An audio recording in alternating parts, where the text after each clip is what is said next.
would like to begin by acknowledging the Gadigal people of the Eora Nation on whose land we meet today and pay my deep respects to their elders, past and present. The reason I love to start with that video is because over my experience over the last 10 years, what I've found is that when people think about homeless people, when they think about hungry people, the image is probably an old, mentally challenged, alcohol-infused person on the side of the street. And the reason I love to show that video is because of the 2 million people today in Australia who are suffering from food security and homelessness and the challenges of going to bed at night without a meal and waking up in the morning and not having breakfast. They are lovers, they are wives, they are mothers, and they are children, and they are old and young. And so that is just really to bring it home that 2 million people in Australia go to bed hungry. And of that, 600,000 are children. And at the same time, $8 to $10 billion worth of good food goes to waste. But the truth, in Australia every year, 30% of all that we produce is wasted. But the truth is, I knew nothing of that 11 years ago. What I did know was that I had a good business, a reasonable business, a business that allowed me to have a roof over my head, food on my table. And as you can hear from my speech impediment, I was born in South Africa. And I was so incredibly fortunate because I was born during the apartheid era. And that isn't why I was fortunate. What I was fortunate about was that my parents realized and instilled in me the values that the society that I lived in was unacceptable and that it was absolutely unconscionable that people would be discriminated against because of the color of their skin. And so I was really fortunate that I was given those values. My parents were actually not brave or courageous enough, and I say that with deep respect, to fight that system, and they did it in ways that they could. Many of their friends and many of our friends did go to jail and did find themselves in not absolutely useful, but fighting that fight. But my parents, the way they brought me up, was that it was not the right thing to do. But having said that, I was just a spoiled little kid. What did I know? It certainly wasn't in my mind all the time that I was instilled with these values. But when it came time to leaving school and deciding whether to stay in South Africa and do what perhaps I needed to do, or leave, I chose to leave because I felt that I would be more useful or have less pain in front of my eyes by living in another country. And I landed up going to Israel for the next 20 years. Talk about leaving one lot of fat and jumping into the next lot of fire. However, that is what I did. And a period of that time, I lived on kibbutz. And kibbutz is all about values. It's a communal system. And you live according to your, and give according to your ability, and get according to your need. And I also saw there that actually we're not all 100% equal. And that living in that kind of society is challenging, but fascinating. And I don't regret a single minute because it was an extraordinary experience. But I guess the best part of my life was yet to come. And I did land in the promised land, in the land of milk and honey, when I came to Australia. We came with very little money, and I came with 2 kids. And I came with my then husband, and let's just get that out the way, because I was recently interviewed in a magazine, and I spoke in the magazine about my current husband. I thought that was okay, except when I got home that night and my husband saw the article, he said, "So how long have I got?" Anyway, the point is, when we came, we had no money and we had no jobs and 2 boys. And I guess the exciting thing was we got our first bit of money, and we realized that we could buy that house that we wanted. And the funny thing that happened was, we had scrimped and saved, and we had $150,000. But you know what? Every house that I wanted was really $250,000. If only I'd had $250,000. And so life improved, and life got a little bit better, and we got work and worked hard. And the next time we needed to buy a house, we now had $350,000. But how interesting. Every house that I wanted really was $480,000. And so it went on. I built up my business, and my business was in the hospitality industry. I started off with a florist, and then I had 3. And then I realized that actually I could work for myself, and started working in my own garage, doing special events, producing events, marking a unique moment in the life of either a business or an individual.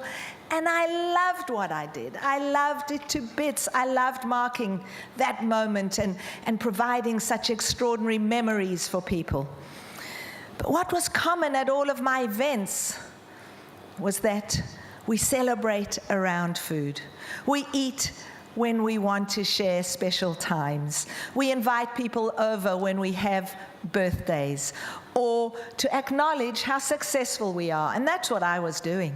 I was doing magnificent events for corporates to show how abundantly generous they were and how successful they were. And the best way to do that was by having masses of food. Because I'm sure you've all been to a party and stood over here, and the waiter was there, and then you went over there, and the waiters moved and came out of there, and you had to go to Macca's on the way home. And so my events were renowned and notorious for having extraordinary food and masses and plates of food. And in the meanwhile, my need for security and for making sure that I had enough on my plate was being fulfilled. I never made millions of dollars, but I certainly knew that I was successful. I had food, and my boys were growing and were given the magnificent opportunities that this country offers. And 11 years ago, I started looking around. I now had the house that I thought I wanted. And yet, I looked in my cupboards, and I'd forgotten that my mother did tell me that I only had 1 pair of feet, because it certainly looked like I was a centipede. And every time I'd see another pair of shoes, I'd just want to buy them. And I started wondering about these values. Something felt empty. Something just was not fulfilling. I now had the things that I thought I needed, but I realized that actually, I looked in the mirror, and what I wanted to see was my legacy, my purpose. What was it that I'd been put on this earth for? And I just knew that it couldn't possibly have been just to buy more shoes and just to have more jewelry, and clearly I like jewelry. And so I started wondering about my skills and what it was that I could do that would be bigger than just me and my little community, my family. And so I started thinking about what I knew. And what I knew was that there was food. And what I knew was that there were people in need, because I had walked past them. And so I decided that if I could connect those 2 things, it could be a good thing.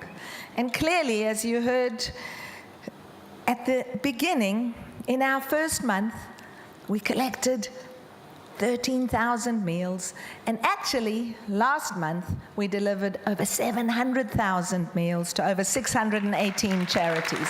Thank you. So I guess what's been so extraordinary has been the journey, because over that time, I have learned so very much. But I want to just share with you just the one thing that actually galvanized me into action, because sometimes that is what we need. So I'd been mulling over this and thinking about starting Oz Harvest, and decided to visit South Africa for a very short visit to see an old friend who I hadn't seen for years and knew had stayed in South Africa, had been a change maker, had been an activist.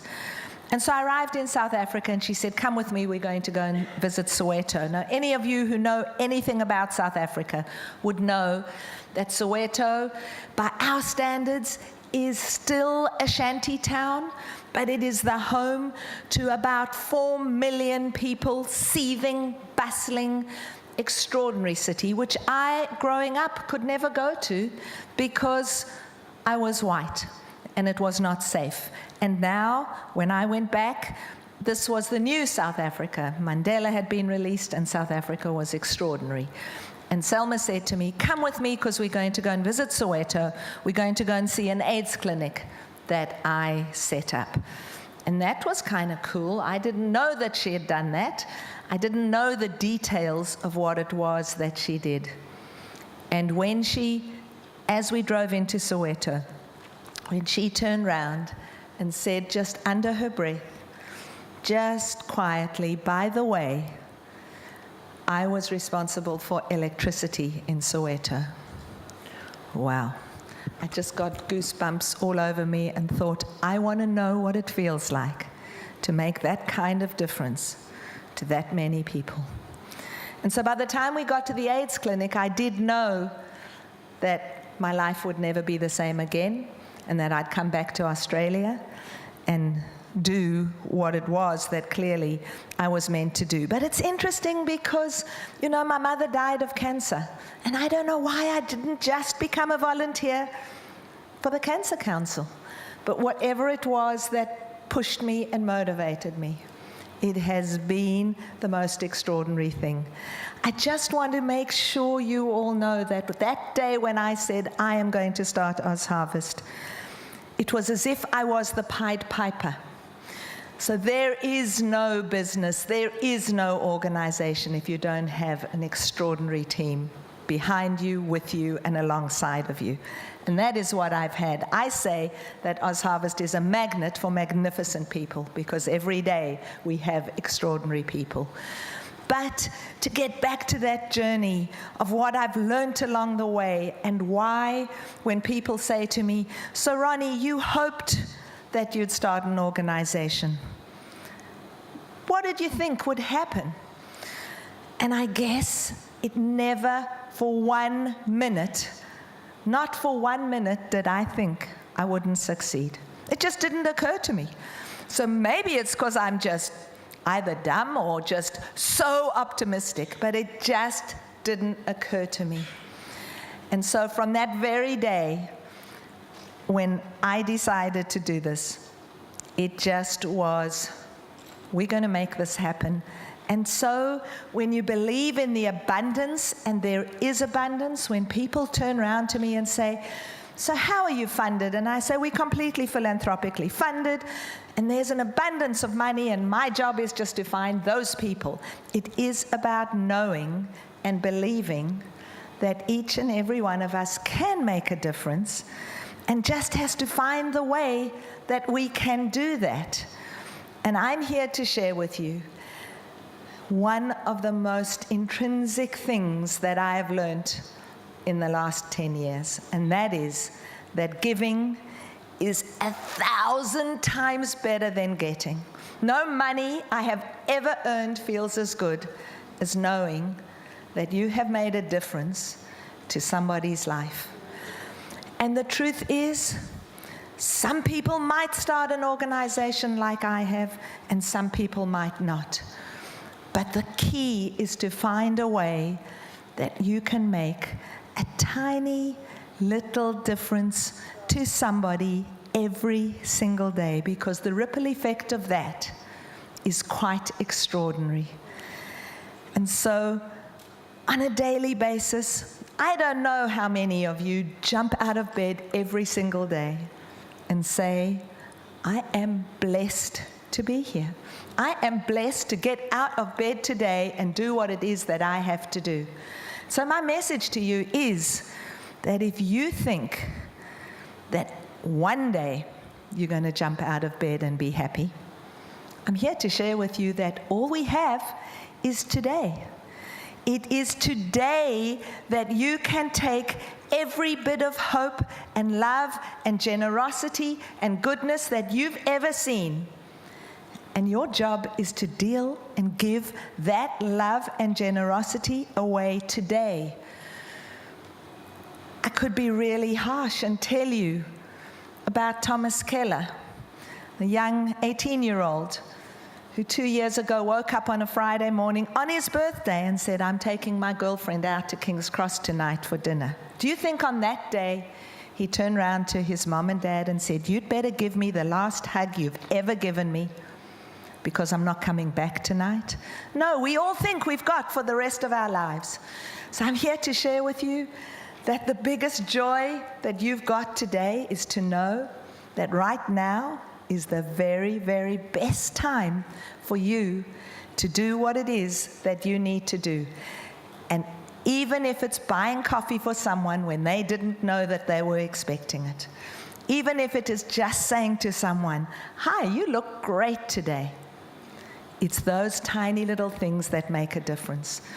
And I'm going to end with just a tiny little parable. Before I do that, I just want to share with you. So yes, we're 10 years old, we're completely philanthropically funded. Here's my annual report if anyone wants to look at it. We've created a great brand and people love us, and we do educate, we engage, and we rescue food. And education is the hugest element to shift and change behavior. And I need each and every one of you to help me shift behavior. If $8 to $10 billion worth of good food goes to waste every year, we have to shift and change that. I rather want to bring down waste food and teach the people who we give food to how to look after themselves and how to cook and how to eat and how to nurture themselves, which is what we're doing. We have 2 magnificent programs that do that. But from the 5th of June, World Environment Day, we're running a campaign called Think, Eat, Save. We're the United Nations environmental partner. And I need all of you to participate. I need you to either take a knife and fork and cross it and send a photo. You can look on our website for details to say you are going to shift your behavior. I want thousands of Australians to commit to shifting their behavior. But let me go back and very briefly finish by giving you this little parable. It's during the Depression, and a man is walking home after another day of not finding work. This has been going for 3 weeks, 4 weeks, 5 weeks. His wife and kids are at home starving. And as he walks home, he looks down and he sees a shiny silver dollar. And with that dollar, he runs to the bakery and he buys as much bread as he can afford. And with the other $50, he runs to the little flower seller on the corner and buys the biggest bunch of flowers he can afford. And he's so excited, he hops, skips, and jumps all the way home. And he bursts open the door, and there are his wife and children, and they see the bread, and they grab the bag, and they start eating it. And then his wife lifts up her head and she looks at him and she sees the flowers and she says, are you nuts? Are you crazy? You find a little bit of money and you go and buy flowers with it? What were you thinking? And he looks at her and he says, my dearest, the bread is in order for us to survive, but the flowers are to make it worthwhile. I hope that each and every one of you finds what it is that makes your lives worthwhile. Thank you.